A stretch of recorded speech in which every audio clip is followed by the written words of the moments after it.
B. Imperialism in Asia.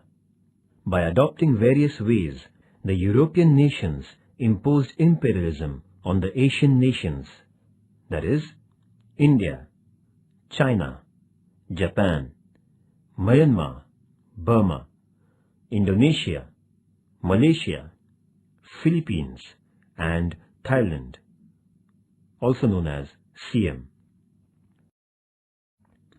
Imperialism in India. The Portuguese. Vasco da Gama, the Portuguese sailor, came to the Calicut, port of India, via South African peninsula in the year 1498 AD. Calicut is a port on the western coast of India. Vasco da Gama was allowed business concessions by King Zamorian. The Portuguese initially had great importance in the Indian politics. However, the Portuguese tried to propagate their religion, expand their rule, and business at the same time. Therefore, they couldn't set up an empire in India. They got restricted to Goa, Diu, and Daman Islands only. The imperialism in China. China is the biggest nation in terms of population in the Asian continent. It was considered to be a dominant nation till the second half of the 18th century. The Chinese people believed their culture to be the most superior of all the cultures in the world. It was the Manchurian from 1644 to 1911 which was held responsible for allowing a gigantic China to be brought under the reign of the Europeans. The Portuguese, who came to China via the sea route, were the first European traders there. They alighted at the Canton port of China in the year 1517.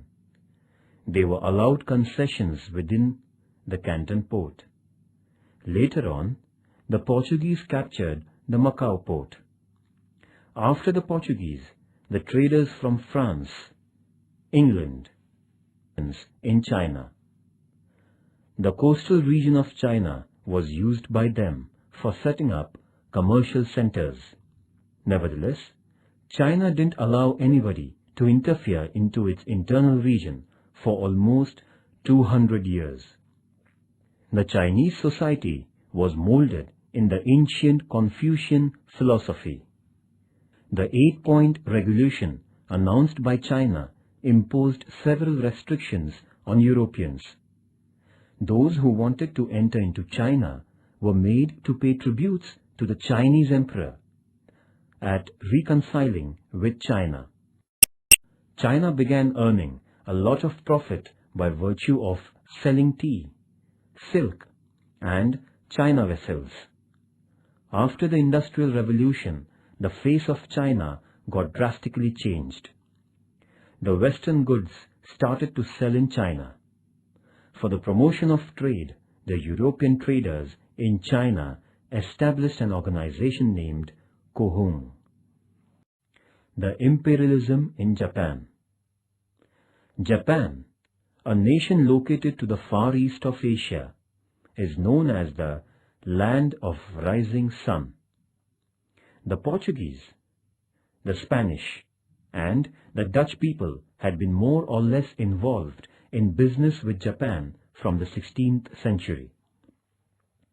As these people tried to spread Christianity in Japan, they were expelled.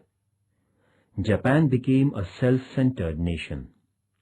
The doors of Japan had been closed for the European nations for 150 years. As a result, Japan was known as a recluse, that is, hermit nation. In comparison with the Western nations, Japan was a backward, plutocratic nation. America paid special attention to Japan in 1850. It felt that Japan was a favorable place for business. With this commercial intention, America felt the need of making friendship with Japan.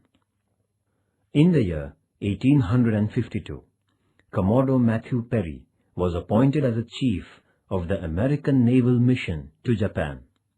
Thus, Commodore Matthew Perry first came to the Gulf of Edo in Japan in 1853. He made a request to the Japanese government for ensuring safety to the American ships within the marine boundaries of Japan, along with business concessions. The British. With the purpose of initiating business with India, the East India Company was set up by Britain in the year 1600 AD. When the British came to India, North India was ruled by the Mughals. In 1615 AD, the East India Company was permitted to erect a business centre in Surat by Badshah Jahangir. The policy of the company was concerned with only business in the beginning. However, the East India Company started to dabble in Indian politics as the Mughal rule began to show the signs of decline, with intra-dynasty conflicts cropping up after the death of Badshah Aurangzeb. The absolute rule of the British. Lord Dalhousie introduced doctrine of lapse and undertook the mission of merging the local princely states into the British Empire by rejecting the adopted successors in Jhansi, Nagpur, Satara, Sambhalpur, Udaipur, etc. The state of Ayodhya was merged under the pretext of maladministration. Other princely states were deprived of the periodic pensions and brought under the English Empire. Thus, in the 100 years between 1757 and 1857, almost the entire region of India was brought under the governance of England. The rise of British rule in Bengal. The British victory in the Battle of Plassey in 1757 and the Battle of Buxar in 1764 paved a way for the foundation of English rule in India. The expansion of British rule in South India. In the second half of the 18th century, South India had the domination of the Nizam, Hyder Ali, and the Maratha rulers. Hyder Ali was defeated by the British in collaboration with the Nizam and the Marathas. Afterwards, Tipu Sultan, the son of Hyder Ali, too was defeated. There had been 3 battles between the Marathas and the British between 1775 and 1818. Maharji Shinde defeated the British in the first of these battles. However, in the second battle, the British army came off with flying colours. Finally, Bajirao II had to face defeat at the Battle of Ashti at the hands of the English army, and the Maratha rulers were subdued. The Nizam had accepted the subsidiary alliance system. This system forced Nizam to station British army at his cost. Thus, the subsidiary alliance agreement helped the British to expand their territories in India. The power expansion in Punjab. After the defeat of Marathas, except for Sikh power, all princely states in India were under the British rule. It was Maharaja Ranjit Singh who organized the members of the Sikh community. The East India Company was under the threat of the Maharaja. The British would not do any damage to the Sikh reign as long as Maharaja Ranjit Singh was on the throne. The Sikh Empire had spread in the regions of Punjab, Sindh, Kashmir, and areas in Pakistan. In the wake of Maharaja Ranjit Singh's death in 1839, the quarrels among the successors of the Sikh Empire became an advantage for the British.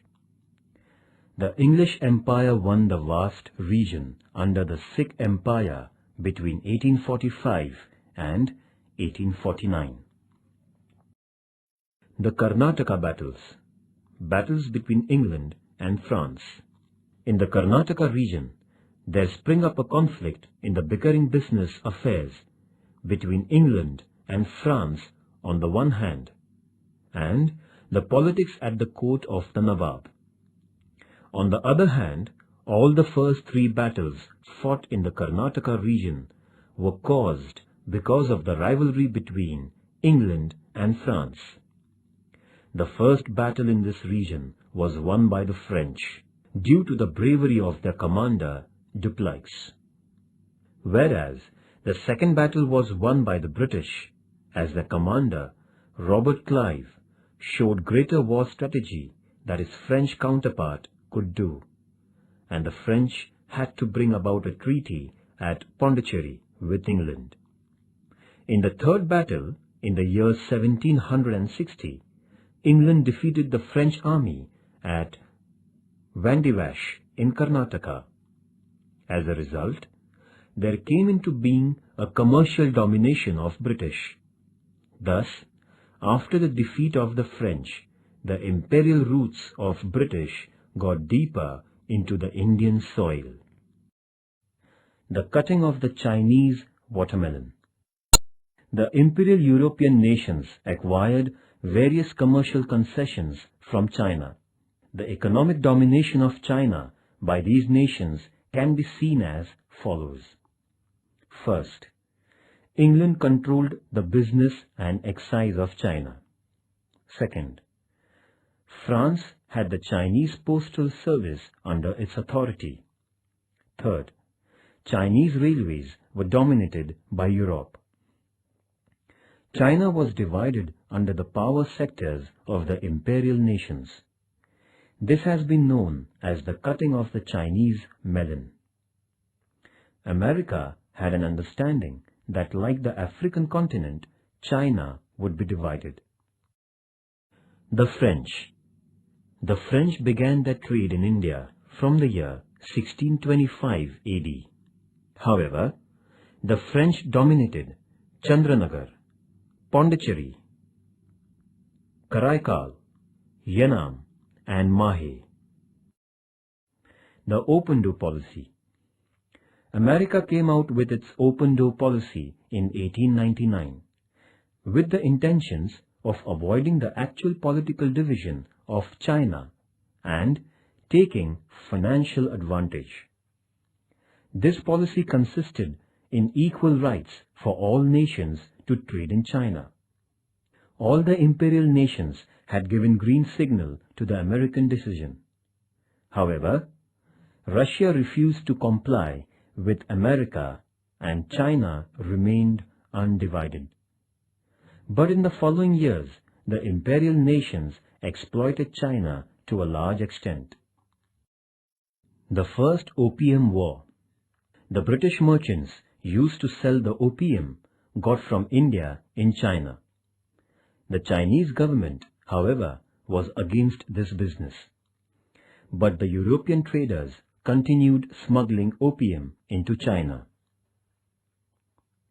The Chinese people would buy opium by exchanging silver, causing a stream of silver export to England. The First Opium War between England and China began in the year 1840. The war saw the defeat of China, compelling the Manchu Empire signing a treaty with England. It was called the Nanking Treaty, which was signed in 1842. According to the treaty, England was given the control of 4 ports along with Canton Port. England won the Hong Kong Island. Taking advantage of this development, in the following 10 years, America, France, Belgium, Holland, Portugal, and Russia sought commercial concessions from China. The Second Opium War. In the year 1856, England and France had a war against China. This was called as the Second Opium War. This war came to an end with the defeat of the Manchu Emperor and the Peking Treaty. By this treaty, another group of 6 Chinese ports were opened for the foreign traders. The business of opium was given permission. The foreign envoys were allowed to stay in Peking. The Christian missionaries were now given security and freedom of spreading their religion. Russia attacked China in 1860 and won the Amur Sea coast of China. The fact was that the European nations had divided the vast region of China. Japan too defeated China by waging a war on it in 1894 and 1895. Japan had a part of Chinese region under its command. The Dutch. The Portuguese were followed by the Dutch in India. The Dutch too were interested in business. Thus, all that they could do was to establish their control over the Southeast Asian islands only. The Kanagawa Treaty. Considering the extent and strength of Perry's navy, then the Japanese Prime Minister Tokugawa Shogun signed a business agreement with America on 31st March 1854 at Kanagawa. According to this agreement, 1. America was allowed entry to the Shimonda and Hakodate ports for procuring wood, coal and water. 2. American envoy could stay in Japan. 3. The American sailors in distress should be given Japanese assistance. 4. America was allowed to do business in Japan by the local rules and regulations. In this way, the non-aligned status of Japan came to an end, and the decline of Tokugawa Shogun began. England, France, Russia, and Holland desired to acquire business concessions in Japan, like America. Accordingly, Japan made agreements with these nations and granted business concessions. On the basis of the granted concessions, the imperial nations prepared themselves to exploit Japan. The imperialist nations went on to have trade concessions from Japan by virtue of modern power. Japan was thus made to realize its weaknesses and change its policy towards these nations.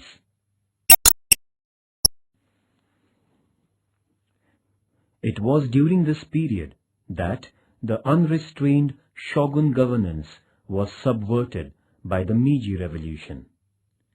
Japan modernized itself by drastically changing the economic, political, and social fields, seeking motivation from the scientific and artistic development with which the European nations had defeated Japan. After modernizing itself, Japan endeared the policy of imperial expansion.